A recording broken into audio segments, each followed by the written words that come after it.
جب پتہ چلتا ہے کہ وہ جیولری مل چکی ہے جس کی چوری کا الزام بلال پہ لگا تھا تو لیلا کو حیرت کا جھٹکا لگتا ہے۔ ابھی تک تو وہ اسی گلٹ میں تھی کہ جیولری اس نے چرائی تھی اور الزام بیچارے بلال پہ لگا۔ اس سے بھی زیادہ افسوس یہ ہوتا ہے کہ تیمور اور لیلا کے بھائی آہت نے بلال کا گریبان پکڑا، اور بلال جسے اچھے سے پتا تھا کہ لیلا پہلے سے اس کمرے میں موجود تھی اور وہ جیولری کے سیٹ کے پاس ہی کھڑی تھی جب بلال کمرے میں داخل ہوا تھا، تو لیلا بری طرح سے چونکی بھی تھی۔ اس کے باوجود بلال سب کے درمیان لیلا کا نام نہیں لیتا۔ اب لیکن جب لیلا کو پتہ چلا کہ جیولری مل چکی ہے تو وہ حیرت میں مبتلا ہو جاتی ہے کہ جیولری تو میں نے چرا کے ایسی جگہ پھینکی تھی جہاں کسی کی پہنچ ہو ہی نہیں سکتی۔ اب لیلا کے ساتھ ساتھ کسی کو بھی اس بات کا علم نہیں کہ یہ سب کیا دھرا تو دراصل تیمور کا ہے، وہ بھی بلال سے چوری کا الزام ہٹانے کے لیے نہیں بلکہ صرف اور صرف ایمان کی خاطر، کیونکہ تیمور نہیں چاہتا کہ کوئی بھی ایمان پر شک کرے۔ جس طرح سے ایمان نے سب کے درمیان علل اعلان یہ کہا کہ بلال نے وہ جیولری چوری نہیں کی، تو دوسری صورت میں ظاہر ہے کہ سب گھر والے ایمان کو شک کی نظر سے دیکھ سکتے تھے،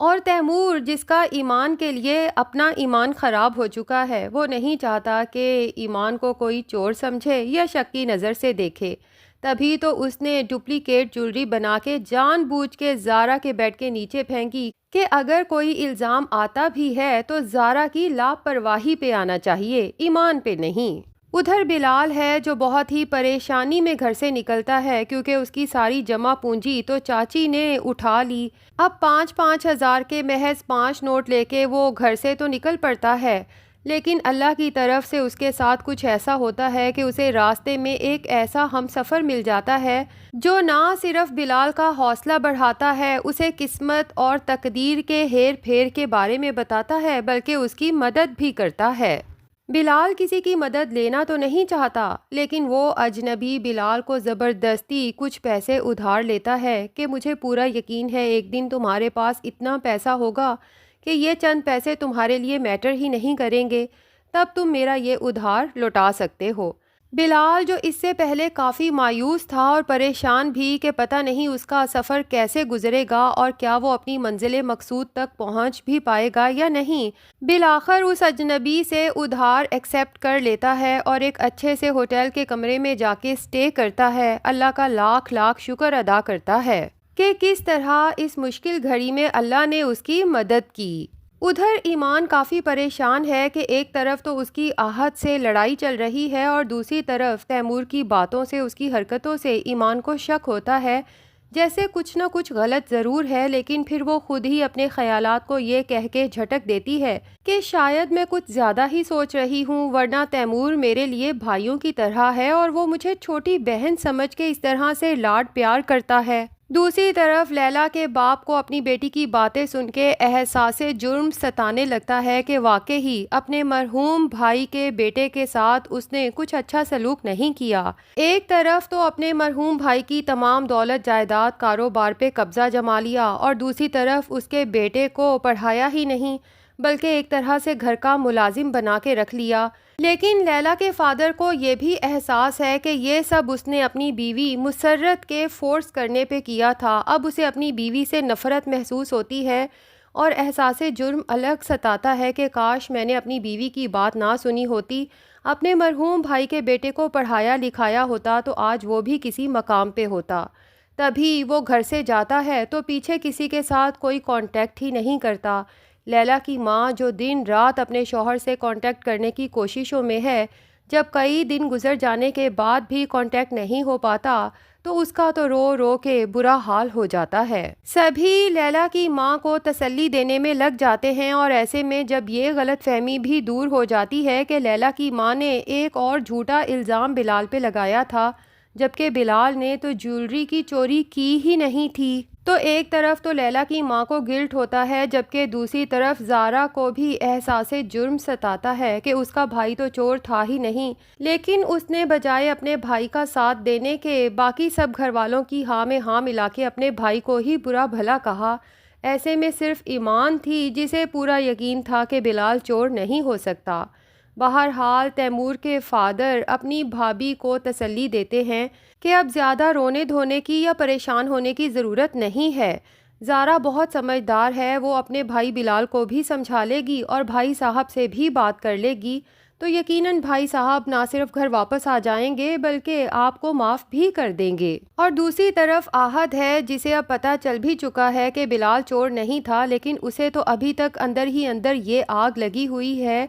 کہ آخر ایمان کو بلال کا ساتھ دینے کی کیا ضرورت تھی۔ تبھی ایمان پہ تنزیہ تیر پھینکتا ہے کہ بلال کے تو یہاں پر اور بھی کئی ہمدرد ہیں جو کسی بھی بات پر ناراض ہو جاتے ہیں۔ ایمان کو تو آہد کی یہ بات سن کے شدید غصہ آتا ہے کہ آہد نے بھی تو بلال کا گریبان پکڑ لیا تھا بغیر تصدیق کے کہ کیا واقعی ہی بلال نے چوری کی بھی تھی یا نہیں۔ بہرحال ایمان غصے سے آہد کو دیکھتی ہے اور وہاں سے اٹھ کے چل دیتی ہے۔ اب تیمور کی ماں آہد کو سمجھاتی ہے کہ اگر تمہیں ایمان اتنی ہی بری لگتی ہے یا اس کی باتوں سے اتنا ہی مسئلہ ہے تو تم اس سے بات کرنا بند کیوں نہیں کر دیتے۔ دوسری طرف تیمور جو ایمان کو اپنی محبت کے جال میں پھنسانے کے لیے لگا ہوا ہے اور وہ نہیں چاہتا کہ ایمان اب آہد سے کسی بھی قسم کا کوئی تعلق رکھے، نہ ہی یونیورسٹی کے لیے پک اینڈ ڈراپ لے، تو وہ ایمان کے لیے ایک نئی برانڈڈ گاڑی آرڈر کرتا ہے اور جب گاڑی آتی ہے تو ایمان کو بہانے سے شو روم بلواتا ہے تاکہ اسے سرپرائز دے سکے، جبکہ ایمان شو روم میں آ کے کافی حیران ہوتی ہے کہ آخر تیمور بھائی نے اسے یہاں کس لیے بلوایا۔ تو تیمور نئی گاڑی کی چابی ایمان کی طرف بڑھاتے ہوئے کہتا ہے کہ میں نے تمہارے یونیورسٹی یا اس کے علاوہ بھی کہیں آنے جانے کا مسئلہ ہمیشہ کے لیے ختم کر دیا ہے۔ ایمان کہتی ہے تیمور بھائی اس سب کی کیا ضرورت ہے، گھر میں ڈرائیور ہے نا، میں اس کے ساتھ آ جا سکتی ہوں، ورنہ پھر اگر وہ نہیں ہوگا تو میں بس پہ بھی آ جا سکتی ہوں۔ لیکن تیمور باتوں ہی باتوں میں ڈھکے چھپے الفاظ میں اپنی محبت کا اظہار کرتے ہوئے ایمان کو جتا ہی دیتا ہے کہ یہ کسی قسم کا احسان نہیں ہے ایمان، بلکہ تمہارا میرے اوپر اس سے بھی زیادہ حق ہے۔ ایمان کے دماغ میں جھٹکے سے وہ سب باتیں آتی ہیں جب اسے تیمور کی نیت پہ شک ہوا، لیکن ایک دفعہ پھر وہ اپنے دماغ کو جھٹکتی ہے اور خود کو یقین دلانے کی کوشش کرتی ہے کہ یہ صرف تمہاری خام خیالی ہے، ورنہ تیمور بھائی تمہیں چھوٹی بہن ہی سمجھتے ہیں اور یہ سب صرف اسی لیے لاڈ پیار میں کر رہے ہیں۔ لیکن ادھر بلال ہے، جب فارغ ہوتا ہے تو اسے یکدم ایمان کا خیال آتا ہے اور اس کی فکر بھی ہوتی ہے، کیونکہ بلال کو اندازہ ہے کہ ایمان نہ صرف بہت ہی صاف نیت کی لڑکی ہے بلکہ بہت معصوم بھی ہے۔ تبھی وہ اسے کال کرتا ہے اس کا حال چال معلوم کرنے کے لیے۔ تو ایمان پہلے تو بلال کو خوشخبری سناتی ہے کہ وہ جیولری جس کی چوری کا الزام آپ پہ لگا تھا فائنلی مل چکی ہے اور اب آپ ہر الزام سے بری الذمہ ہیں، اور پھر خوشی میں یہ بھی بتا دیتی ہے کہ تیمور بھائی نے نئی برانڈڈ گاڑی ایمان کو گفٹ کی ہے۔ بلال کو تیمور کی نیت پہ شک ہوتا ہے، اس لیے ایمان کو منع کرتا ہے کہ اسے صرف اور صرف اپنی پڑھائی پہ فوکس کرنا چاہیے، کسی سے بھی زیادہ گھلنے ملنے کی، فرینک ہونے کی ضرورت نہیں ہے۔ تو ایمان بلال کی یہ بات سن کے غصے میں آ جاتی ہے اور بلال کی یہ باتیں سننے کو تیار ہی نہیں ہوتی، تو بلال کو بھی اس بار ایمان پہ غصہ آتا ہے، اس لیے اسے وارن کرتا ہے کہ ایمان اگر آپ کا یہی ایٹیٹیوڈ رہا نا تو یاد رکھیں کہ آپ کی زندگی ضائع ہو جائے گی۔ اس وقت تو ایمان غصے سے بلال کی کال کاٹ دیتی ہے، لیکن بہت جلد اسے احساس ہونے والا ہے کہ بلال صحیح کہہ رہا تھا، کیونکہ تیمور اب کھل کے ایمان کے سامنے آنے والا ہے۔ جب وہ کھلم کھلا اس سے محبت کا اظہار کرے گا اور شادی کے لیے پرپوز کرے گا تو ایمان کو احساس ہوگا، جبکہ دوسری طرف بلال، جس کے بارے میں سب گھر والوں کو یہی غلط فہمی ہے کہ وہ اپنے دوستوں کے ساتھ ناردرن ایریاز گھومنے گیا ہے، سی ایس ایس پاس کرنے کے بعد جب وہ سی ایس پی آفیسر بن کے واپس لوٹے گا تو سب کے ہوش اڑنے والے ہیں، کیونکہ سب نے ہی تو بلال کے ساتھ برا کیا ہے۔ ایک طرف تو اس کی دولت جائیداد کاروبار پہ قبضہ کر رکھا ہے اور دوسری طرف بیچارے بلال کو گھر کا نوکر بنا کے رکھا ہوا تھا۔ تو ناظرین دیکھنا یہ ہے کہ سب گھر والوں کا کیا ری ایکشن ہوتا ہے، خاص طور پہ ایمان اور لیلا کا۔